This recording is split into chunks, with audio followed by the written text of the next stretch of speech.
नमस्कार, देशोन्नतीच्या सुपर 30 मध्ये मी ऐश्वर्या आपलं स्वागत करते।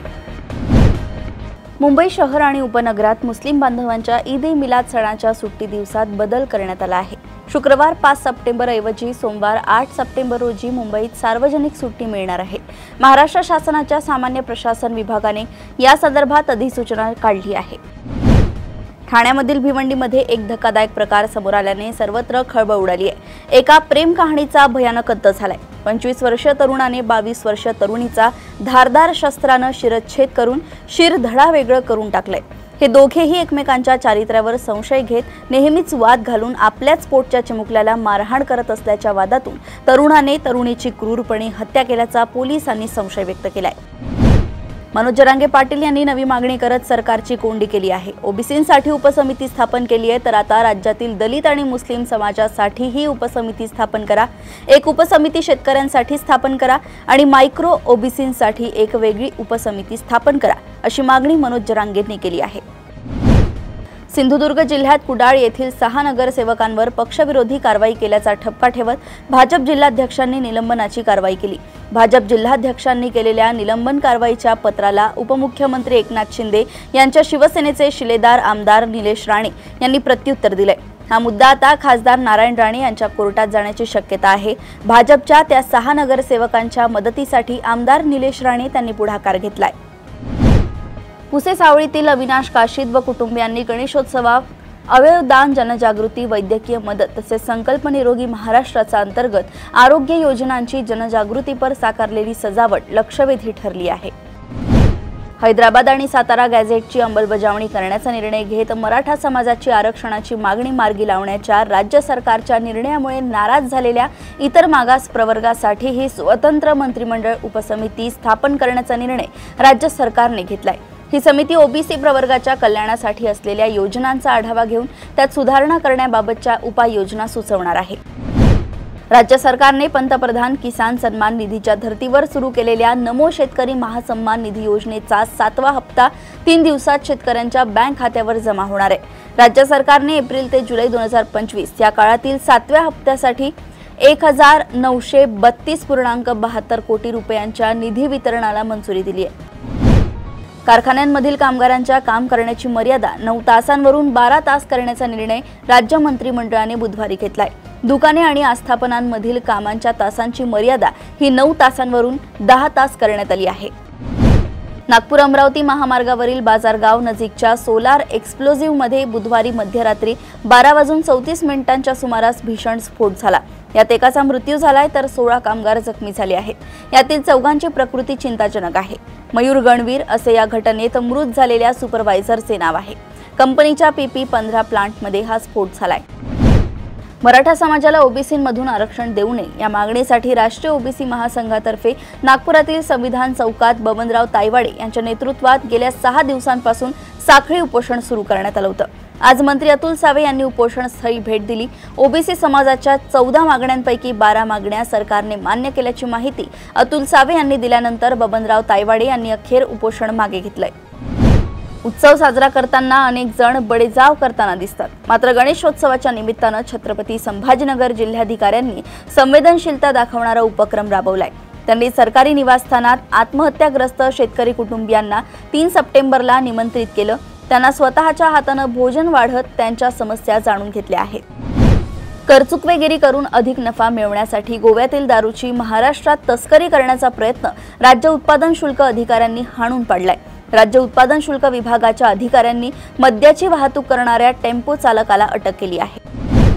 अलीकडेच मनसेतून हकालपट्टी करण्यात आलेले मनसेचे राज्य सरचिटणीस आणि कोकण संघटक वैभव खेडेकर हे आता भाजपचा झेंडा हाती घेणार आहेत। समोर आलेल्या माहितीनुसार खेडेकर हे आज भाजपचे प्रदेशाध्यक्ष रवींद्र चव्हाण यांच्या उपस्थितीत भारतीय जनता पार्टीमध्ये प्रवेश करणार आहेत। खेडेकर यांच्यासोबत त्यांचे असंख्य कार्यकर्तेही भाजपमध्ये सामील होणार आहेत। वैभव खेडेकर यांच्या पक्षप्रवेशामुळे कोकणात भाजपची ताकद आणखी वाढणार आहे। वन्य प्राणी आणि माणसातील संघर्ष वाढत असल्याचे अनेक घटनांमधून दिसून येते। यात अनेकदा माणूस बळी पडत असल्याचं दिसून येत आहे। अशीच एक घटना मेळघाटातील जंगल परिसरात घडली।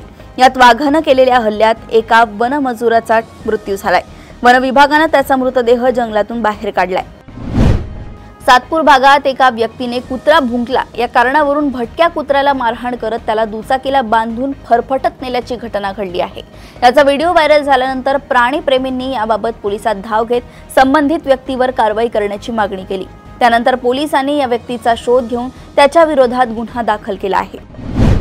उत्तर प्रदेशातील अमरोहा जिल्ह्यातील राजबपूर पोलीस स्टेशन परिसरातील अर्कपूर गावात एका तरुणाने आपल्या लहान बहिणीची अत्यंत क्रूरपणे हत्या केल्याची भयंकर घटना घडली आहे। आरोपी युवक पुष्पेंद्र चोरून घरातील गहू विकण्यासाठी घेऊन जात होता।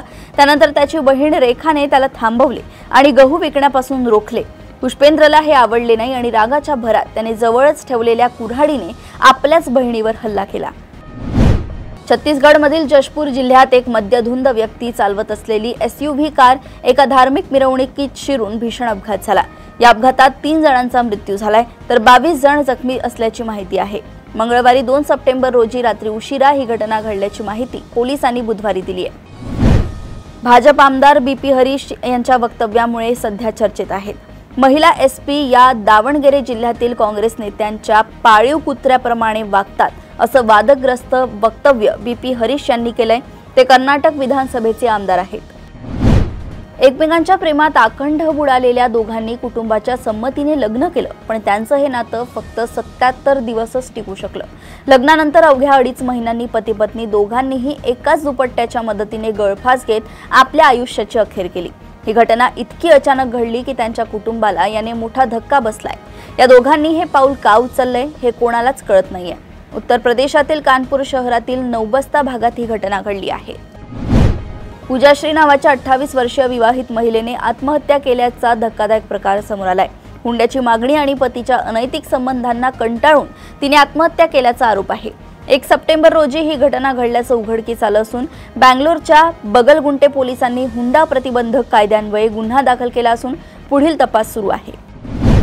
पाकिस्तानातील लष्कर प्रमुख हसीम मुनीर यांच्या वाढत्या राजकीय प्रतिष्ठेमुळे संरक्षण मंत्री ख्वाजा आसिफ अस्वस्थ असल्याचं म्हटलं जाते। अलीकडेच आसिफ यांनी सरकार आणि 3 बड्या नेत्यांविरुद्ध वादग्रस्त विधाने केली आहेत। आसिफ यांचे लक्ष पाकिस्तानचे सरकारी अधिकारी आणि पाकिस्तान मुस्लिम लीग नॅशनलचे मोठे नेते आहेत। आसिफ यांच्या वर्तवणुकीमुळे पाकिस्तानात अंतर्गत धुसफूस असल्याचं स्पष्ट झालंय। नवी मुंबईतील 33 वर्षीय ब्लॉगर योगेश आलेकरी जगभ्रमंतीसाठी निघाले आहे। मात्र UK मधील नॉटिंगहॅम येथील एका पार्कमधून त्यांची बाईक चोरीला गेली। बाईकमध्ये त्यांचा पासपोर्ट आणि इतर महत्त्वाचे सामान होते। UK पोलीस गुन्हेगारी रोखण्यात अपयशी ठरल्याचा आरोप आलेकरांनी केलाय। 24,000 किलोमीटरचा प्रवास करत 17 देश पालथे घातल्यानंतर बाईक चोरीचा हा प्रकार घडला आहे। पोलंडमधील कालिस शहराजवळच्या ग्रोडजिएग जंगलात हौशी लोकांच्या एका गटाला खनिज शोधताना सोन्याचा हार, रोमन काळातील योद्धाची कबर आणि 11व्या शतकातील नाण्यांनी भरलेला मातीचं मडकं सापडले। डेनार कालिस नावाच्या ग्रुपला ही ऐतिहासिक वस्तू केवळ 5 आठवड्यांच्या शोधात मिळाली आहे। ही शोध मोहीम जून महिन्यात सुरू झाली आणि 12 जुलै रोजी सोन्याचा हार मिळाल्याने या शोधाला मोठे यश मिळाले। यशवंतराव चव्हाण महाराष्ट्र मुक्त विद्यापीठाने जळगाव आणि छत्रपती संभाजीनगरच्या विद्यापीठांसोबत त्रिपक्षीय करार केलाय। यामुळे विद्यार्थ्यांना नियमित शिक्षण घेत असताना आधुनिक तंत्रज्ञान, कृत्रिम बुद्धिमत्ता, औषधीशास्त्र यांसारखे अनेक अभ्यासक्रम एकाच वेळी शिकता येणार आहेत। कुलगुरू प्राध्यापक संजय सोनवणे म्हणालेत की विकसित भारत संकल्पनेत हा करार महत्त्वाचा आहे। शिक्षण मंत्रालयाने NIRF रँकिंग 2025 जाहीर केली आहे। पश्चिम बंगालमधील जाधवपूर विद्यापीठ देशातील राज्य विद्यापीठांमध्ये पहिल्या क्रमांकावर आहे। महाराष्ट्रातील एकाही विद्यापीठाला टॉप 10 मध्ये स्थान मिळालं नाही। मागील वर्षी सावित्रीबाई फुले पुणे विद्यापीठ 3ऱ्या स्थानावर होते। Symbiosis skills and professional university Pune हे स्किल विद्यापीठांमध्ये प्रथम आहे। IISc बेंगलोर संशोधन विभागात अव्वल ठरले आहे। राज्य सरकारने पोलीस उपनिरीक्षकांच्या 25% पदांसाठी खाते अंतर्गत विभागीय परीक्षा पुन्हा सुरू करण्यास मंजुरी दिली आहे। या निर्णयामुळे किमान 5 वर्षे सेवा पूर्ण केलेल्या पोलीस अंमलदारांना उपनिरीक्षक बनण्याची संधी मिळेल। पूर्वी ही परीक्षा बंद केल्याने अनेक कर्मचाऱ्यांचे नुकसान झाले होते, परंतु गृह राज्यमंत्री योगेश कदम यांच्या प्रयत्नांमुळे हा निर्णय पुन्हा घेण्यात आलाय, ज्यामुळे पोलीस दलात नवचैतन्य निर्माण होईल। नेटफ्लिक्स प्रमाणेच video streaming platform YouTube password sharing बाबत कठोर भूमिका घेण्याच्या तयारीत आहे। YouTube प्रीमियम प्लॅनचा गैरवापर टाळण्यासाठी कंपनी एकाच घरात नसलेल्या आणि आपल्या मित्रांसोबत पासवर्ड शेअर करून YouTube प्रीमियरचा आनंद घेत असलेल्या युजर्सवर कारवाई करत आहे। तसं पाहिलं तर नेटफ्लिक्सने पासवर्ड शेअरिंग थांबवण्यासाठी जे पाऊल उचललं होतं तेच हे पाऊल आहे।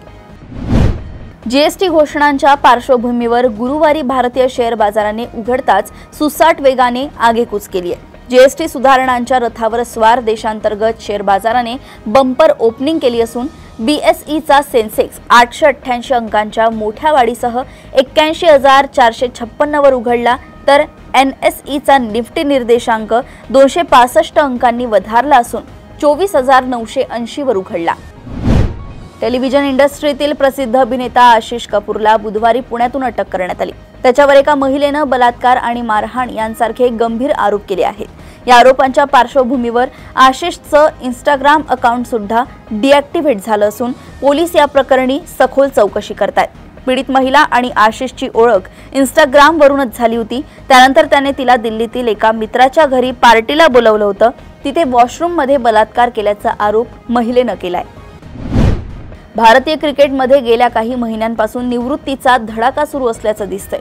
आता फिरकीपटू अमित मिश्राने क्रिकेटला रामराम ठोकलाय।